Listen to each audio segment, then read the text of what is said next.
കൈത്തറി മേഖലയിൽ വലിയ മാറ്റത്തിന്റെ തുടക്കമാകാൻ കൈത്തറി കോൺക്ലേവിന് സാധിക്കുമെന്ന് മന്ത്രി പി രാജീവ് പറഞ്ഞു. സംസ്ഥാന കൈത്തറി കോൺക്ലേവ് കണ്ണൂർ റബ്കോ ഓഡിറ്റോറിയത്തിൽ ഉദ്ഘാടനം ചെയ്യുകയായിരുന്നു മന്ത്രി. കൈത്തറി മേഖലയിൽ 2 മാസത്തെ കൂലി ലഭ്യമാക്കാൻ സർക്കാർ തീരുമാനിച്ചതായും മന്ത്രി അറിയിച്ചു.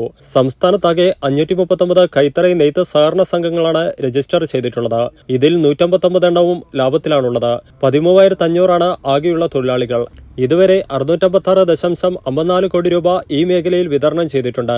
ഇതിൽ തൊഴിലാളികളുടെ കൂലി മാത്രം 397.19 കോടിയാണ്. ഈ സർക്കാർ വന്നതിന് ശേഷം മാത്രം 220 കോടി കൂലി ഇനത്തിൽ നൽകിയിട്ടുണ്ടെന്നും മന്ത്രി പറഞ്ഞു. പരിപാടിയിൽ കെ.വി. സുമേഷ് എം.എൽ.എ അധ്യക്ഷത വഹിച്ചു. എം.എൽ.എമാരായ കെ. ശൈലജ, എം. വിജിൻ, വ്യവസായ വകുപ്പ് പ്രിൻസിപ്പൽ സെക്രട്ടറി എ.പി.എം. മുഹമ്മദ് ഹനീഷ്, കൈത്തറി വസ്ത്ര ഡയറക്ടർ ഡോക്ടർ കെ.എസ്. കൃപകുമാർ, സംഘാടക സമിതി ചെയർമാൻ ടി.കെ. ഗോവിന്ദൻ, പത്മശ്രീ ജേതാവ് പി. ഗോപിനാഥൻ, കൈത്തറി തൊഴിലാളി യൂണിയൻ നേതാക്കളായ Arakkan Balan, Thavam Balakrishnan, UK. Jalaja, TV. Sudha, trade union പ്രതിനിധികൾ, കയറ്റുമതിക്കാർ, കൈത്തറി സഹകരണ സംഘം പ്രതിനിധികൾ, കൈത്തറിയുമായി ബന്ധപ്പെട്ട സ്ഥാപനങ്ങളിലെ തൊഴിലാളികൾ എന്നിവർ പങ്കെടുത്തു. തുടർന്ന് കൈത്തറി പുതിയ കാലവും പുതിയ സമീപനവും, കൈത്തറി മേഖല വെല്ലുവിളികളും ബദൽ മാർഗങ്ങളും എന്നീ വിഷയങ്ങളിൽ ചർച്ചയും നടന്നു.